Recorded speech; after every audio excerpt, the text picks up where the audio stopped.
So this is the American Buffalo Knife and Tool Company's Catalyst.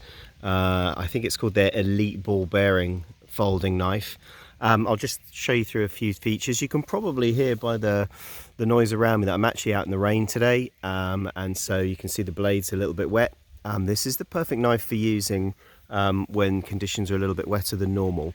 I'm not going to bore you to tears with all of the different types of steel that are available and all of the people that go on long Reddit forums moaning about what the perfect blade or the perfect type of steel is. The long and the short of it is there is no perfect steel for a perfect knife. It depends on what the use you have for. There tends to be three different things you're looking for in a blade. You're looking for the sharpness and sharpness retention. You're also looking for its resistance to rust, and you're looking for its hardness so that it won't snap and just how hard it is. And actually all knives have some kind of trade-off. So if you increase one, you tend to lose properties from another. What you get with this D2 steel is a very decent quality steel that's been used for a long time by knife manufacturers. I would say that it's almost a stainless steel. It's so resistant to rust, and I actually really like the finish on this. It's got a kind of stone-washed finish, which actually looks really nice. It's really attractive. But this would be a knife I would grab if I'm out in the rain today, or even on a boat. If I was out fishing, I'd probably use this kind of knife because of how resistant to rust this blade is. It's also incredibly sharp. It's a little bit harder work than normal to get it to a sharp point, but it stays sharp for a long time. It's very resistant to rust, and it's very hard. So you get a good quality blade here for less than 50 bucks.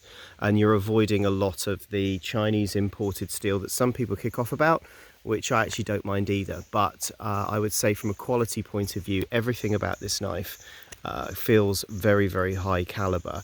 Again, it seems weird that I would talk about the texture on this G10 handle, but this is the texture I've not really seen before, and it's the grippiest handle I've ever come across on a little everyday folder.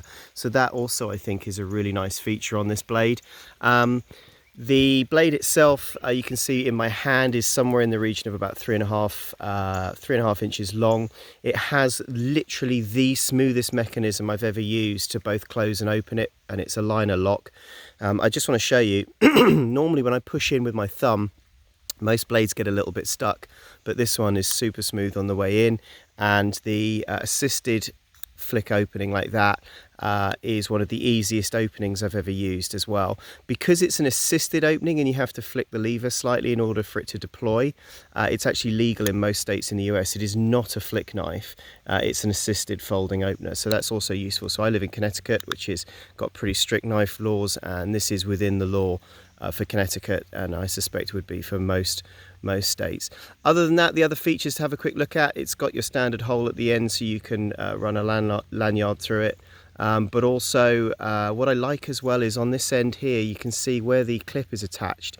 There's actually an incredibly small key here. You can use one of the star-shaped hex bolts. I think British people, we'd call them Allen keys. So you can actually reverse it. So if you're a left-hander, you can actually reverse the clip across to the other side, which I think is a really nice touch.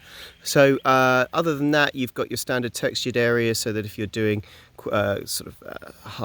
more skilled work or slightly more detailing, you can keep your finger quite nicely gripped onto here when you're working with it. But all in all, this is a fantastic knife for under 50 bucks.